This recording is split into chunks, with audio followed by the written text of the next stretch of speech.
Hi guys and welcome back to the channel. इस video में हम लोग बात करने वाले हैं एक न्यू चाइनीज ड्रामा केवल। द ड्रामा का टाइटल है स्वीट टिथ।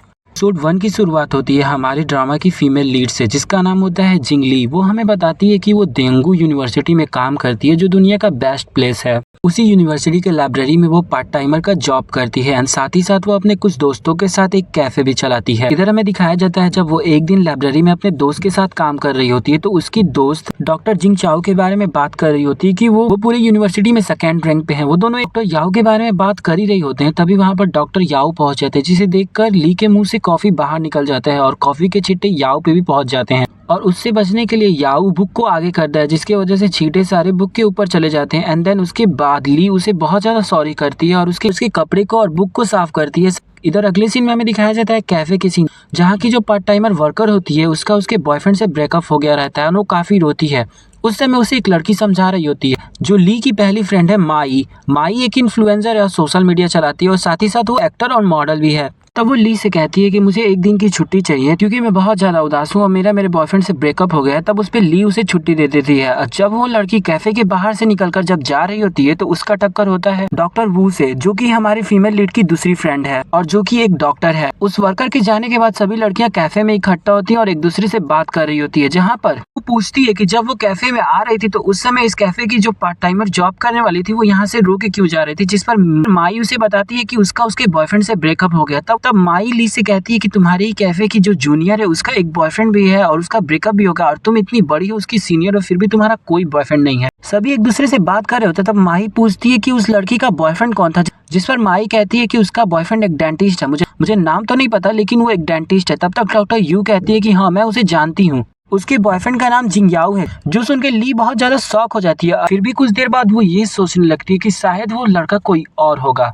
नेक्स्ट सीन में हमें दिखाया जाता है जब ली अपने घर जाती है, तो वहाँ पे उसकी मॉम आई होती है और साथ ही साथ उसके लिए खाना बना रही होती है। ली की मॉम ली से कहती है कि अब तुम 26 साल की होने वाली हो, फिर भी तुम्हारा कोई बॉयफ्रेंड नहीं है, ऐसा क्यों है। बात करते ही दौरान ली की मॉम देखती है कि ली का जो दांत है वो एक ही स्ट्रेट लाइन में नहीं है और वो समझ जाती है कि शायद इसके दांत स्ट्रेट लाइन में नहीं है, इसीलिए कोई लड़का इसे पसंद नहीं करता है। अगले सीन में वो उसे बहुत ज्यादा फोर्स करती है कि वो डॉक्टर के पास चले, लेकिन ली तो जाने के लिए राजी नहीं होती, क्योंकि अगर वो डॉक्टर के पास गई और अपने दांत को स्ट्रेट करवाए तो उसे अपने दांतों में ब्रशेस लगाने पड़ेंगे, जिसके लिए वो कभी राजी नहीं होती। उसकी माँ उसे बहुत फोर्स करती है, उसे खींच के डॉक्टर के पास लेके जाती है। डॉक्टर के पास जाते ही दौरान ली देखती है कि वो और याहू हॉस्पिटल के बाहर एक दूसरे से बात कर रहे होते, जिसे देखकर ली को कंफर्म हो जाता है कि दोदो का बॉयफ्रेंड याहू ही है। लेकिन याहू दोदो का बॉयफ्रेंड तो होता ही नहीं है, वो तो उसका सीनियर होता है, साथ ही साथ उसका टीचर भी होता है। और जो लड़का दोदो का बॉयफ्रेंड होता है वो भी उसका स्टूडेंट होता है और वो तो केवल यहाँ पे आया होता है उन दोनों के बीच के मसले को सुलझाने के लिए।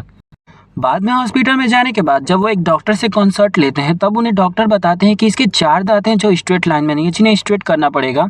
जो सुनकर ली वहां से भागने लगती है, लेकिन उसकी माताजी उसे जाने नहीं देती और उसे बहुत ज्यादा फोर्स करती हैं और अगले ही दिन का अपॉइंटमेंट ले लेती हैं। अगले सीन में हमें दिखाया जाता है जब ली हॉस्पिटल से बाहर निकलती है तो अपने दोस्तों को इस बारे में बता रही होती है। रास्ते में एक आंटी उसे रोक लेती है और वहीं पे बैठ जाती है और जानबूझ के ऐसा प्रिटेंड करती है कि ली ने उन्हें धक्का दिया है और उसे पैसे मांगने शुरू कर। ली उन्हें बहुत ज्यादा समझाती है कि उसने उन्हें कुछ नहीं किया, ना ही उसने धक्का दिया है, लेकिन वो आंटी जी तो कुछ सुनने को तैयार ही नहीं होती और ऐसा प्रिटेंड करती है कि ली ने बहुत ज्यादा धक्का दिया। चिल्लाने लग रही होती है और कहती है कि मुझे पैसे दो।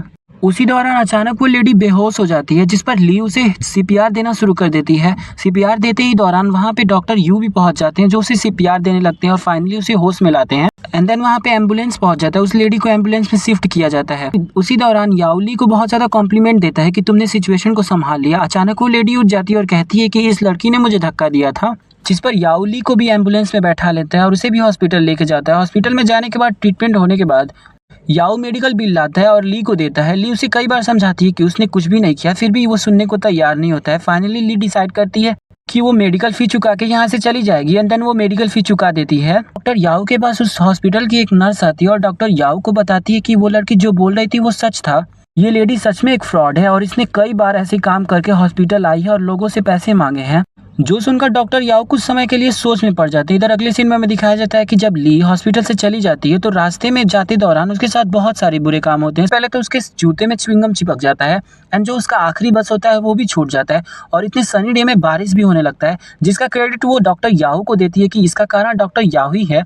आईडी कार्ड गिर जाता है बारिश में, जिसकी वजह से वो बारिश में भीगते हुए अपने आईडी कार्ड को उठा रही होती है। तब तक वहाँ पे डॉक्टर याओ पहुंच जाते हैं अम्ब्रेला लेके और उसे प्रोटेक्शन देते हैं, जो देखकर ली कहती है कि क्या तुम मुझसे यहाँ पे माफी मांगने आए हो, जिस पर डॉक्टर याओ कहते हैं कि मैं तुमसे माफी मांगने नहीं हूँ, मैं तो बस यहाँ से जा रहा था तो मैंने देखा कि तुम यहाँ पर स्ट्रगल कर रही हो, इसलिए मैं बस तुम्हारी मदद करने आ गया था। और फिर उससे मिसअंडरस्टैंडिंग के लिए माफी भी मांगते हैं कि मैंने गलत समझा था, कि समझ लिया कि तुमने उस औरत को सच में धक्का मारा था। बाद पता चला कि वो औरत सच में झूठ बोल रही थी और तुम सच बोल रही थी।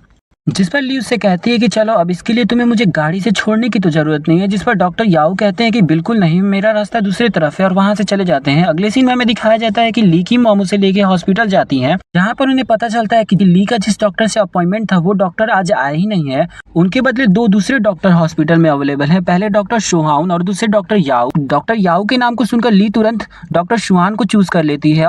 अगले सीन में हमें दिखाया जाता है कि डॉक्टर ली को एनेस्थीसिया देते हैं और उसका एक दांत निकाल लेते हैं, लेकिन ली को बहुत ज्यादा पेन होता है। एनेस्थीसिया उसके दांतों पर काम किया नहीं होता है, जिसकी वजह से उसे बहुत ज्यादा पेन होता है। इस वजह से वो तुरंत यहाँ से जाकर डॉक्टर याओ को यहाँ पे बुला के लेके आते हैं और डॉक्टर याओ उसे देखते हैं और कहते हैं कि इसके बस दांत निकालने थे। साथ ही साथ डॉक्टर याओ उसको अगेन एनेस्थीसिया देते हैं और उसके दो दांत को बहुत आराम से निकाल लेते हैं, जिसकी वजह से ली को कोई भी पेन नहीं होता है।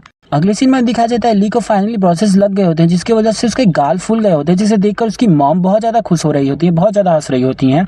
और इधर वो डॉक्टर जिसने ली का सबसे पहले दांत निकाला था उसका ट्रांसफर हो जाता है, जिसके बाद डॉक्टर याओ कहते हैं कि तुम्हें हमेशा मेरे ही पास रिपोर्ट देने आना पड़ेगा तुम्हारी चेकिंग करवाने के लिए, जो कि ली बिल्कुल नहीं चाहती थी, लेकिन उसकी मॉम वहाँ थी उसे हमेशा हॉस्पिटल लाने के लिए। बाद में हमें हॉस्पिटल के बाहर का सीन दिखाया जाता है, जब ली अपने मॉम के साथ जा रही होती है, जहाँ पर ली की मॉम कहती है कि उसे कोई स्टेबल जॉब ढूंढ लेना चाहिए। बेसिकली ली की मॉम उसके कैफे और उसके लाइब्रेरी वाले काम से खुश नहीं थी, लेकिन ली का तो यही ड्रीम था कि वो लाइब्रेरी और कैफे में काम करे, क्योंकि हमारी ली जो कि एक किताबी कीड़ा थी, उसने तो लाइब्रेरी के सारे किताब भी पढ़ लिए थे और साथ ही साथ उसके कैफे चलाने में भी बहुत मजा आता था। वेल इसी के साथ ये एपिसोड यहीं पे खत्म हो जाता है। वीडियो अच्छी लगी तो वीडियो को लाइक और चैनल को सब्सक्राइब जरूर कर दीजिएगा। Well thank you for watching the video and good bye.